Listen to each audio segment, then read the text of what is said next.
I'm finally broken, falling too far, burned up in pieces from chasing your stars.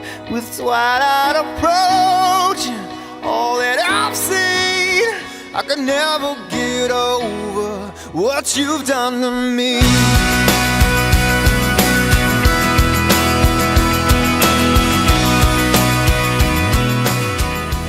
Emily O'Rourke. I'm 21 years old. I'm a student at Mason, and I've been in recovery from anorexia nervosa for about 6 years now.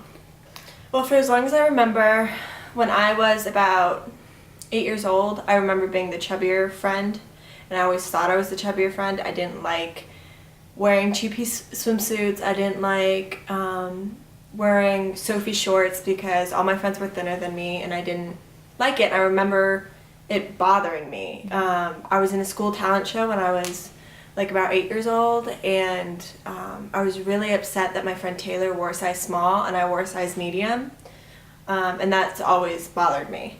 And then I remember specifically when I decided I wanted to change and become a lot thinner was 2008, 2009, the day after Christmas. I remember talking to this guy that I'd been talking to for a while and telling him that I was fat, and I just cried and cried and cried, and I didn't want to be fat, and I didn't know why I thought I was fat and why I hated myself, but I did. And that was probably my freshman year of high school, and ever since then I started the running and the not eating.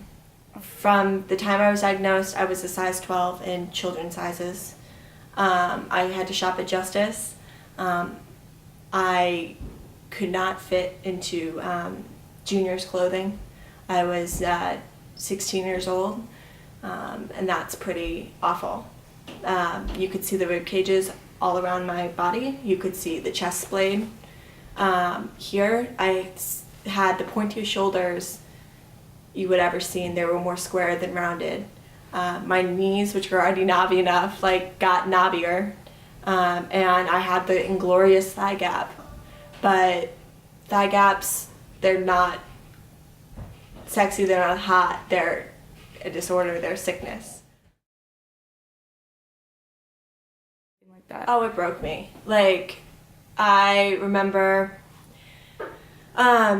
being really, really anxious. I'm already an anxious person. I was diagnosed with anxiety as well when I was diagnosed with anorexia in 2010. And, I ran and I ran and I ran. I couldn't do anything. I became very paranoid about eating, calories. I didn't hang out with friends anymore. I became really depressed. I didn't do things normally. A lot of people were noticing, and that bothered me because for example, when I went to a doctor's appointment with my mom after I was diagnosed, there was a guy on the street that kept staring at me because I was wearing a tank top and shorts. It was in the summer, and I thought he was making fun of me. I thought he was making fun of me because I was so fat, but I was about 90 pounds then and really, really severely underweight. It was a point that right before I was diagnosed, I was sleeping 3-hour naps a day. So in the morning I'd take a 3-hour nap after breakfast, then someone in the afternoon, and the doctor said that's because my body almost fell into a coma. I ended up telling my mom because of the boy I was seeing, and he said that he would break up with me if he didn't, if I didn't tell my mom, and so I was kind of manipulated into telling her. And then we went to go see Dr. Silver, which is one of the top eating disorder specialists in the capital. We went, I got diagnosed there, and was sent to see that specialist and go through therapy and nutritionist then. However, my breaking point wasn't probably for another 2 years after that. I didn't like being in recovery. It's awful. It's a lot of calories that you don't want to eat. It's a lot of scary feelings, and I really was terrified of getting a feeding tube, because if I got a feeding tube, then everyone would know that I was sick, and I didn't want that. So that's what only motivated me to keep on my recovery track. in the fact of going to college, because if I didn't recover, I wasn't going to be able to go to college, or recover enough, I wasn't going to be able to go to college. But about 2 years after, I was sitting in a self-help part of Barnes & Noble's, just kind of reading books. And there was one book that just really, really stuck with me. And that's when I kind of had my breaking point, like, what am I doing to myself? Mm-hmm. My mom was a big role in my eating disorder. I ate lunches with her every day. I actually ended up, my junior year of high school, every day after school, I was in theater, so before rehearsal, I would go and run outside and go meet my mom in her car and eat my lunch there, and then go back. And also I looked at Crystal Wren, who is a model, who is now a plus-size model, who was known from her anorexia journey, and I read her book that I cannot remember the name of now, but that kind of helped me get through it. So it still affects my life, but I know when I'm feeling fat, or when I'm feeling like anxious, or like my body isn't what it actually is, I know it's just anxiety or an underlying factor. Mm-hmm. I don't like saying fat. I never use the word fat. I never use scales anymore. I never do any of that, because those are triggers. And even like to this day, like, I run, and that scares my mom because that's a trigger for her. Because when I was really sick, I used to run 2 miles like in the morning and then run 2 miles at night, and that's how I kind of purged. Seek help. I know that's really easier said than done, but with people that are going through eating disorders, you can't get better on your own. You really can't. I've had friends that have eating disorders that never told their parents, and they still struggle with it today. Because until you tell a loved one, your husband, your wife, your whatever, you're not going to have a support system to really monitor you and watch you eat. My treatment was modelly-based family method, which is a lot of refeeding. It's to avoid the hospital, because personally I know if I went into hospital care, I would have gotten worse.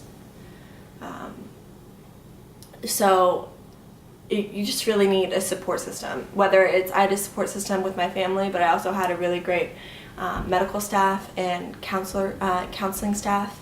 I think everyone should go through counseling or therapy. It's a good venting system. It feels good. But especially those with eating disorders, because usually the eating disorder stems from something else. So the best way to reach out is either write a letter, email them, Facebook message them, like something that they can read over themselves, and you shouldn't expect a reply. Don't ever expect something from them, because it's not about you. It's not about you being the one to help save the day. It's about you just trying to put that thought into their head, because they might have not known that's how they're feeling. There's kind of a trigger in your brain that the best way to describe it is, it's like a light switch.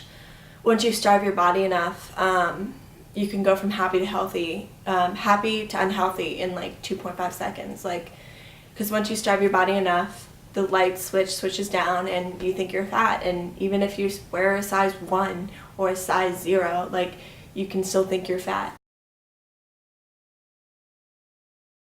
Yeah, it's not vanity.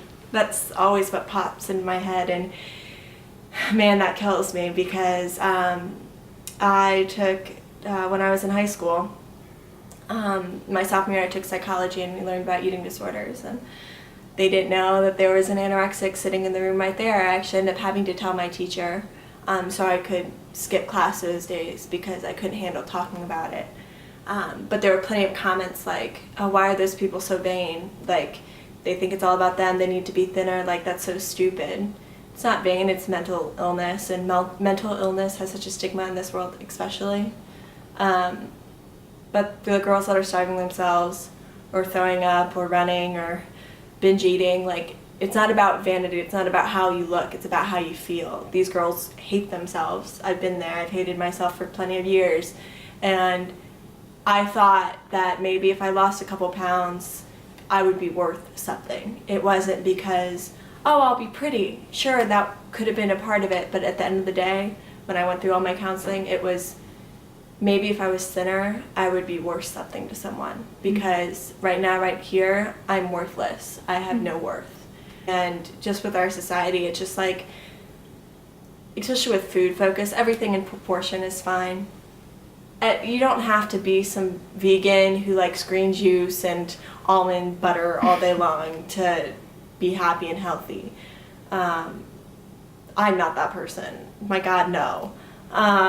And, you know, it's just, you have to come to realization that you and yourself are beautiful, that the way clothes fit you aren't saying something about you, it's saying something about how the clothes were cut and made. You weren't made to fit into clothes, clothes were made to fit you. And if they don't, it's just how they were cut or how your body style is. Every person, no matter if you're the exact same size as your best friend, the exact same everything as your best friend, are slightly different. I wear the same size clothing as one of my closest girlfriends, and she actually has wider hips than me. I have more narrow hips, but other than that, we're similar sizes, but still our pants don't always fit the same. So you just have to remember that you're an individual and that you are beautiful, even when it's hard. So it's not vanity, and if you ever see someone that's really sick or skipping a meal, like, ask them if they're okay, ask them if they need to talk ever, because that could save a life.